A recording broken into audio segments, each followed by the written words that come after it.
Il est 17h35, vous êtes à Billet de retour sur CPAM 1410 AM, également sur CGMS 1040 et sur CPAM TV, via la web caméra également. C'est complet, tous les médias sont là. Content de vous retrouver à Billet de retour et d'être avec vous jusqu'à 18h. Il est bien patient et on l'a fait travailler un tout petit peu à ce que j'ai pu voir pour qu'il soit en mesure de nous rejoindre, mais c'est un battant, il l'a fait, il nous a rejoint. C'est monsieur Éric Bouchard qui est directeur général du mouvement Québec français. Monsieur Bouchard, bonne fin de journée. Bonne journée à vous aussi et à vos auditeurs. Effectivement. Comment allez-vous, dites-moi? Moi, ça n'a jamais si bien été. Ah, ça n'a jamais si bien été. Ça, c'est intéressant d'entendre ça. Dans les circonstances aujourd'hui, c'est bien d'entendre ça. Dites-moi, il y a sûrement des raisons, M. Bouchard, vous allez nous les évoquer, bien sûr, mais je veux parler avec vous, entre autres, et ça se retrouve sur votre site, mais ça se retrouve dans vos revendications, dans vos propositions. Appliquer la loi 101 collégiale, un dossier dont on parle beaucoup. Vous êtes de ceux qui en parlent également. Jasez-moi de ça. Vendez-moi ça, M.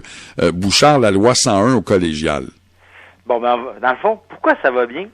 Oui, c'est ça. Moi, ça fait 8 ans que je travaille à temps plein sur le dossier linguistique. Oui. Puis au début, le monde il me disait, voyons, Éric, là, il n'y a pas de problème, il n'y a pas de problème. Puis aujourd'hui, 8 ans plus tard, on peine, nous, au Mouvement Québec français, à recenser puis à mettre sur notre site web les nouvelles sur le dossier linguistique. Donc, quand je dis que ça va bien, c'est parce que ça va mal, mais c'est surtout parce que les gens commencent à se réveiller. Puis les gens commencent à avoir le goût de rediscuter de ce sujet-là, alors qu'il y a 5, 6, 7 ans, on disait que c'était un vieux sujet démodé. Puis là, c'est drôle, là, c'est comme les autres affaires qui sont en bon français, qui sont vintage, là, ça revient à mode. Donc là, c'est pour ça que ça va bien. Maintenant, si ça revient, c'est parce qu'il y a une problématique. Le français recule, puis là, on n'est plus à s'ostiner sur est-ce que ça recule un peu, beaucoup, passionnément. On est dans l'espace public à dire quelles vont être les mesures qu'on doit prendre pour faire en sorte que, dans le fond, on va continuer à vivre puis à bien vivre en français. Pas qu'on va juste survivre, puis c'est drôle que je passe à votre émission, qu'on va se créoliser au niveau de la langue. Mm-hmm. Donc, puis parmi ces mesures-là, il y en a plusieurs, dont l'application de la loi 101 au collégial. Et donc, pourquoi la loi 101 au collégial? Les gens vont dire, ben voyons donc, ça n'a pas de bon sens, c'est des adultes, on peut pas leur imposer d'aller dans une école, dans une langue plutôt que dans une autre.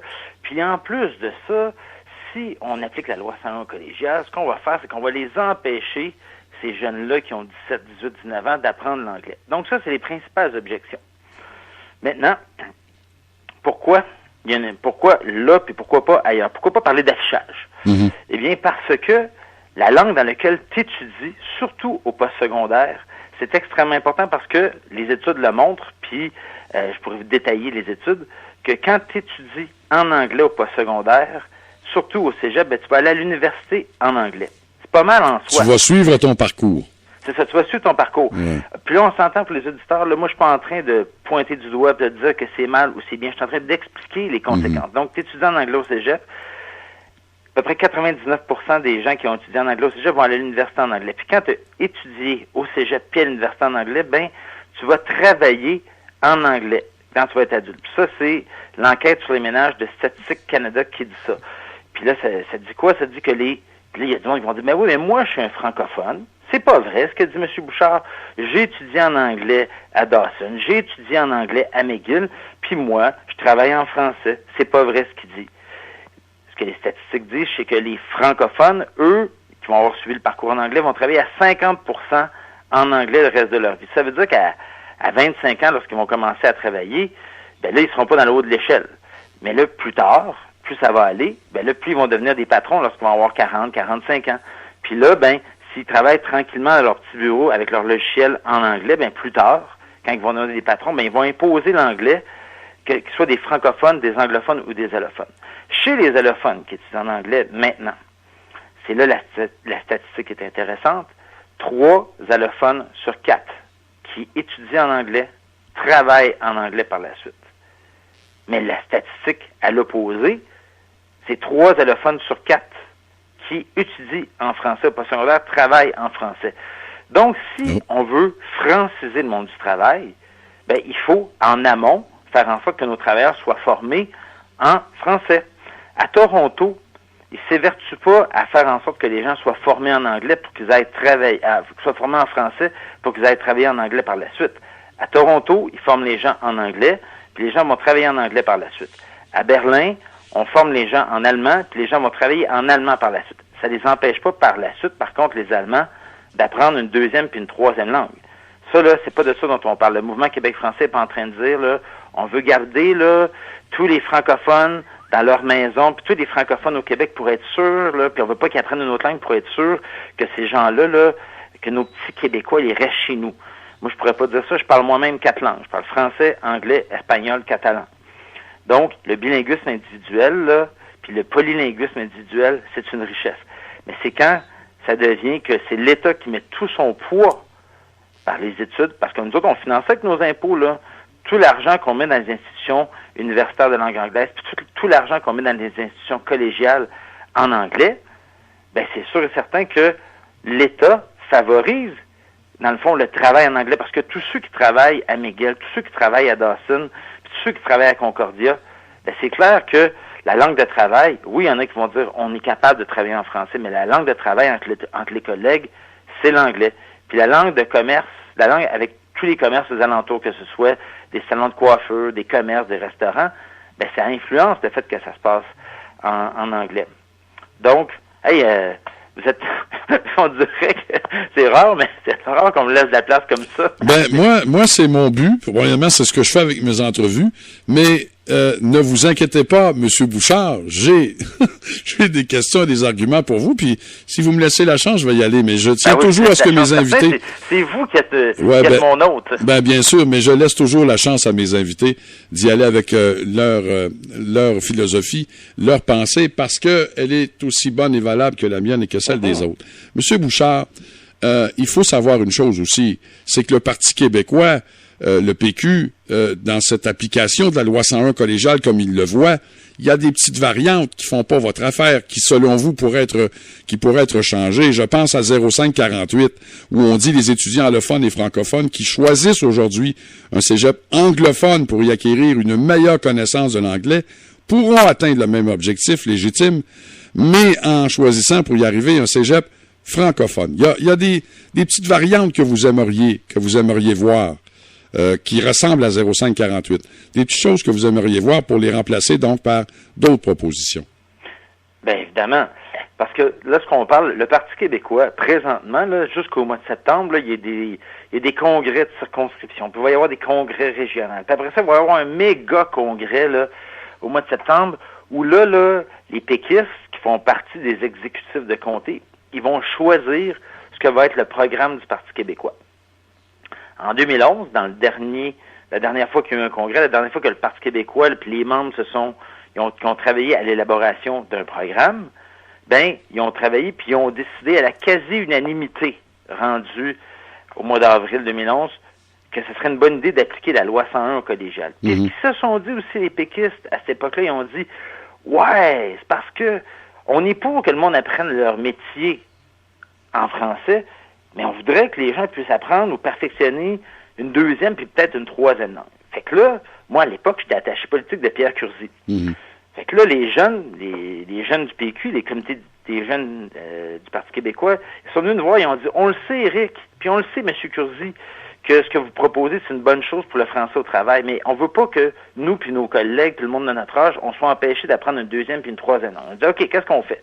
Fait que là, on s'est mis à travailler, puis on s'est dit, ben en fait, il faudrait appliquer la loi 101 collégiale, mais il faudrait que tous les cours complémentaires, en plus des 3 cours d'anglais, là, tu sais, sur 2 ans que ça dure un cégep, il y a 3 cours d'anglais, ben tous les cours complémentaires, ça puisse être des cours de langue. Pas nécessairement des cours d'anglais, des cours de langue. Parce qu'il y a du monde qui ont, tu sais, des parents, ils ont dit, moi, je veux que mes enfants soient bilingues, fait qu'ils les envoient dans les colonies de vacances depuis des années, puis les jeunes y arrivent, ils ont 17 ans, sont déjà bilingues.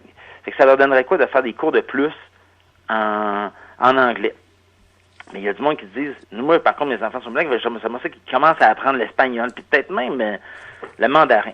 Et donc, il faudrait que des cégeps développent des programmes. Des programmes. Il serait possible d'apprendre le mandarin pour celui qui est déjà bilingue. Bref, en 2011, là, on s'est entendu là-dessus, puis c'était gagnant pour tout le monde. C'était gagnant pour les jeunes, gagnant pour le français, puis c'était surtout gagnant pour les cégeps de région, parce que Ce qui arrive, c'est qu'il y a un paquet de monde qui part des régions, à la place d'aller dans leur cégep de région, ils viennent dans un cégep anglophone de Montréal pour parfaire leur anglais.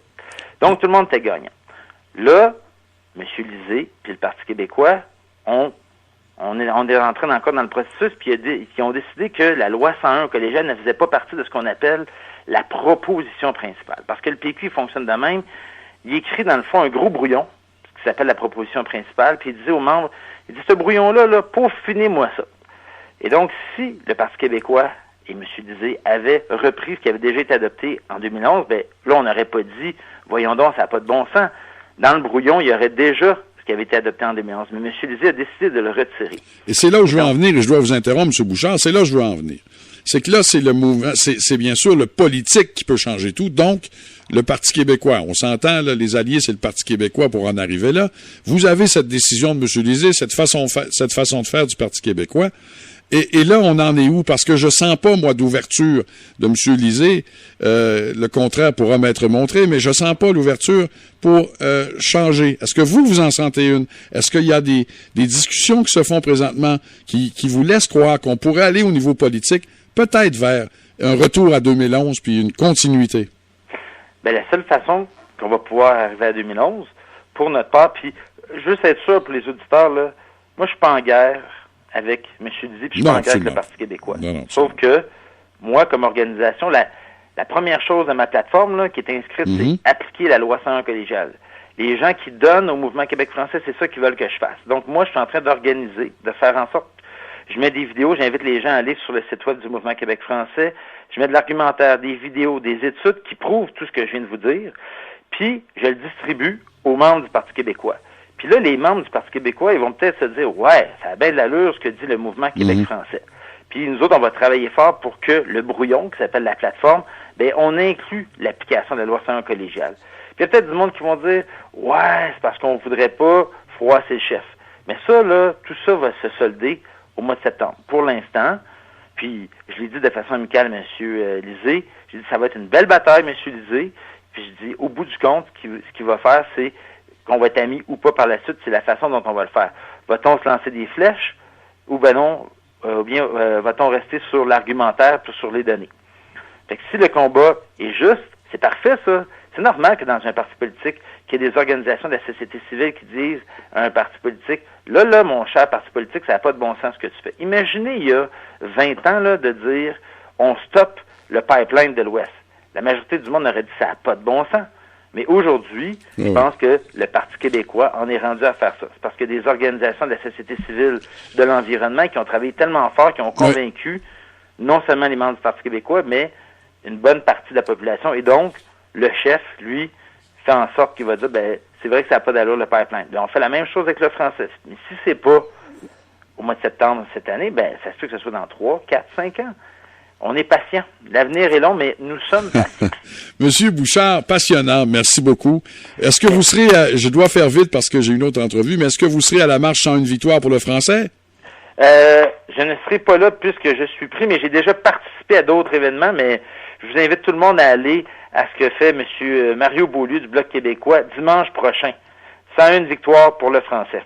Oui, effectivement, entre 13h et 15h30 au Centre communautaire Roussin. J'aurai l'occasion d'en parler demain.